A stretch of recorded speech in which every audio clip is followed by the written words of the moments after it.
Hello, hi, and welcome. This is going to be a review of Batman number 38, The Origin of Bruce Wayne. Before we get into the actual review, here's a bit of the background. So, right off the bat, if you're a collector or maybe you're investing in comics, you might want to have this book. This is the first appearance of Tom King's very first Batman villain. And honestly, because of that, I feel as though this issue has a lot more care than some of his previous Batman issues. Other than this new Batman villain, the other villains featured in this book and on the very cover are Zsasz and Two-Face. And to go over who they are quickly, in case you're unfamiliar, Zsasz is a genius murdering psychopath serial killer.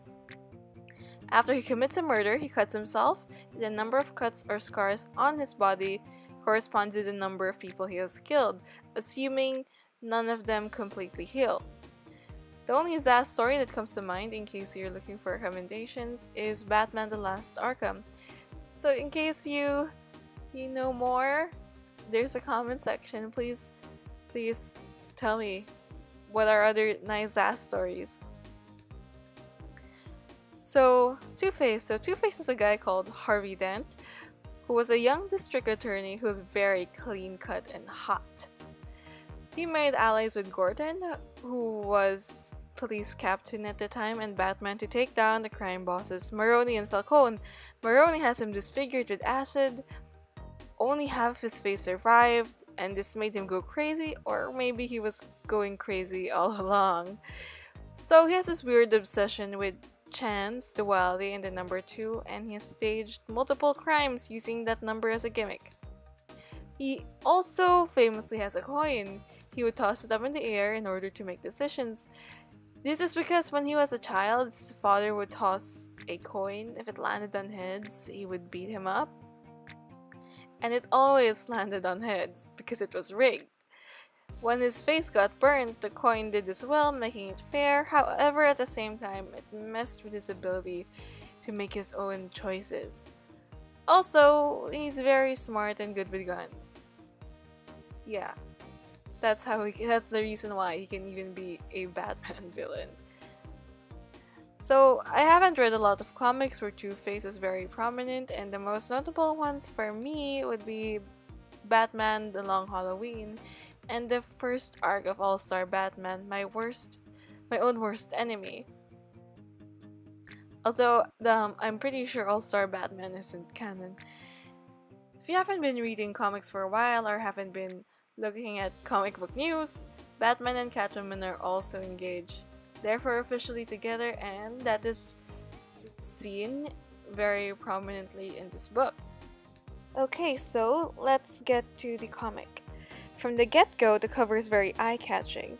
It is particularly such because of the terrifying depictions of Zsasz and Two-Face. In addition, the upper part of the cover points downwards towards Batman, and Batman's legs and cape point upwards towards his face, thus making the potential customer linger a bit at the cover. The cover also tells us the important players in the piece, Batman and some boy. Zsasz and Two-Face are also in this book, although they play minor roles. The cover also sort of helps the story as it subverts the audience to the actual relation of the characters in the cover. Towards the beginning of the book, the relationship assumed from the cover can be thought as true. However, after the twist ending, that is definitely not the case. In page 1, we see a parallelism between Bruce Wayne and Matthew. Ultimately, this is to create the sense that they are similar. This is done by having similar panel compositions in the left and the right. First, both Bruce Wayne and Matthew are facing the same direction and are around the same size.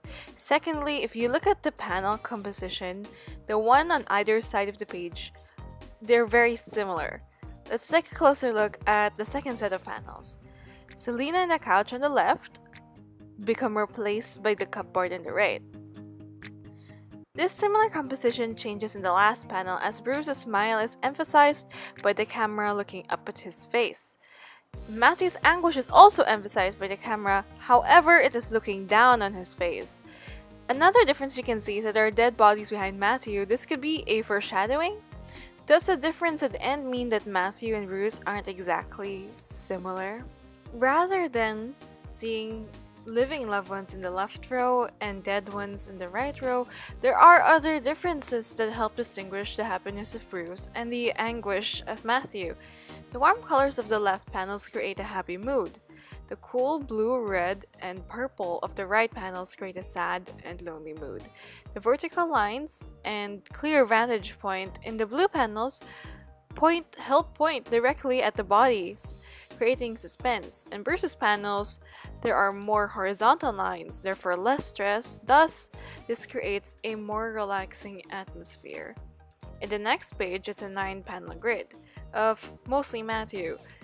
This allows the reader to look and examine Matthew's body movements, words, and interactions with his butler and Bruce Wayne.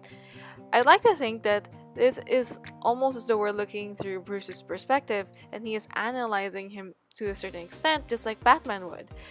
And to be honest, there's something off of the way this kid is acting. Firstly, he is sitting on the couch like a king. His body covers the entire thing. Looking at this frame, he doesn't have to. He is extending his body.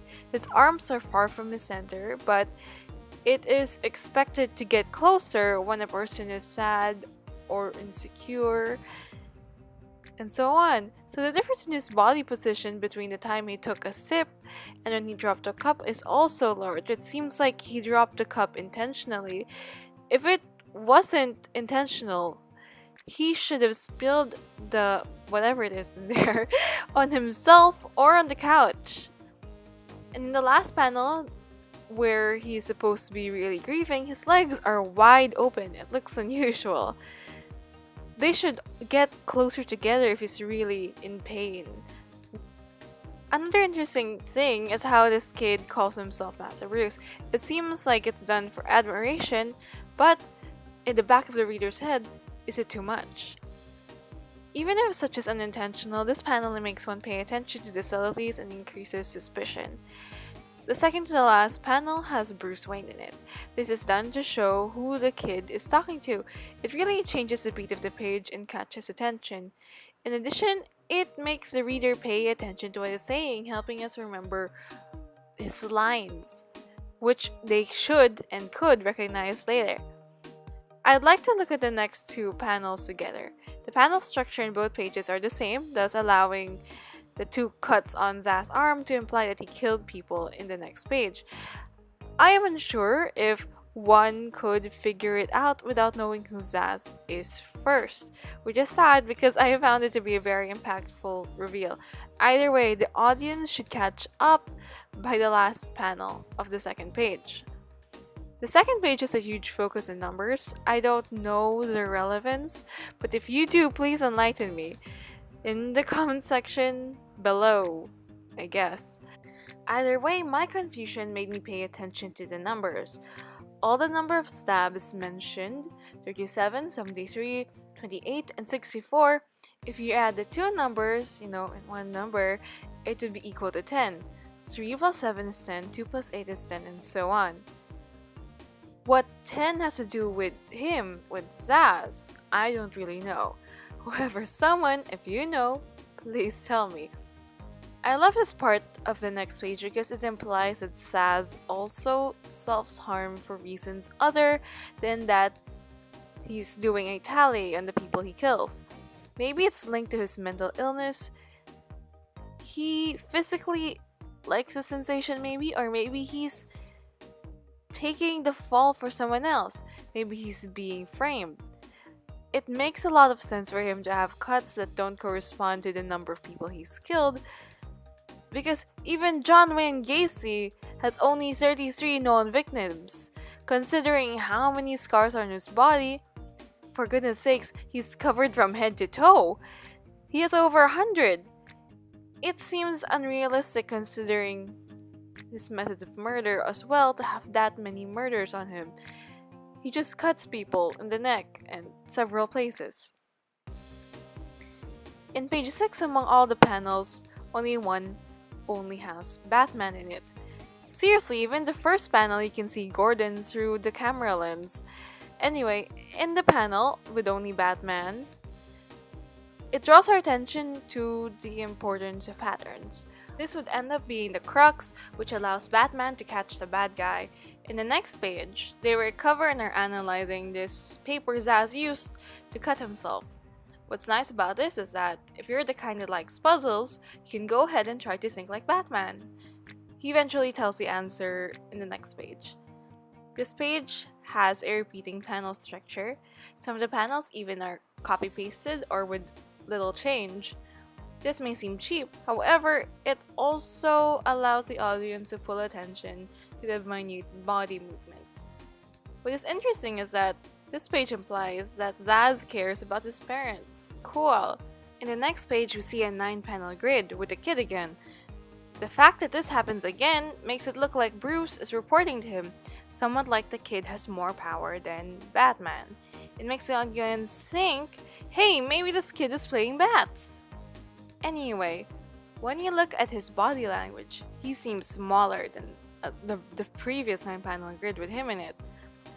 When he cringes, in Zorro, his legs are closer together than the first time, and somehow, he's sadder that the bad guy hasn't been caught yet than his parents' own death. Suspicious! In this page, numbers as well as patterns, inconsistent patterns, become important. Initially, the blame is on Two-Face because of twos. This also occurs in the next 2 pages. I like how Bruce is thinking about this in times when he should be having quality time with his wife. Honestly, this makes me wonder if they'd work out, if they'll have a rough patch, or if Catwoman already gets it. We have a 9-panel grid with the kid again, to the same effect as the previous one. The repetition made me wonder, what was this kid out of this chair? Does he live in the chair? Who is he really? It takes Bruce one more page to figure things out. It was the kid! And then he confronts him. And it gives me chills. Again, it's in the 9-panel grid. He repeats Bruce Wayne's lines from the beginning to a terrifying effect. It's always there scratched into you, while having Martha and Thomas scratched onto his face. He looks obsessed. In addition, he paraphrases Bruce's lines what he said earlier to Gotham in the series. So does this kid know he's Batman, or is it something he assumed? Well, we don't know. The book ends with a page much like the first one, but instead of both Matthew and Bruce coming home, Matthew's entering a cell in which I assume to be Arkham. This book is a 9 out of 10. This is mostly because there are some points of confusion.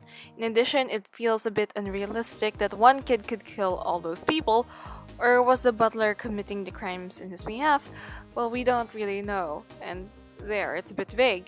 In addition, the kid, Matthew, is Tom King's first Batman villain. Can he compare to the other guys in the Rogues Gallery? This isn't the first time we see this kind of guy, a guy obsessed with Bruce Wayne. The villain Hush was also like this. I am unsure if this kid can bring something new to the table. At the end of the day, this book's got phenomenal art. It's a good detective story that encourages the audience to investigate alongside Batman. And I'm actually unsure whether, in my recollection, that whether or not Tom King has done something like this before, at least in Batman. So besides its flaws, this was a very wonderful book. If you haven't bought it, you should. And that's the end of the review. I haven't been doing this for long, so suggestions are met with lots of love. School is starting soon, so I may not have another out soon. Maybe until next weekend or something like that. So, like, comment, subscribe. Thank you for watching. Bye. Meow.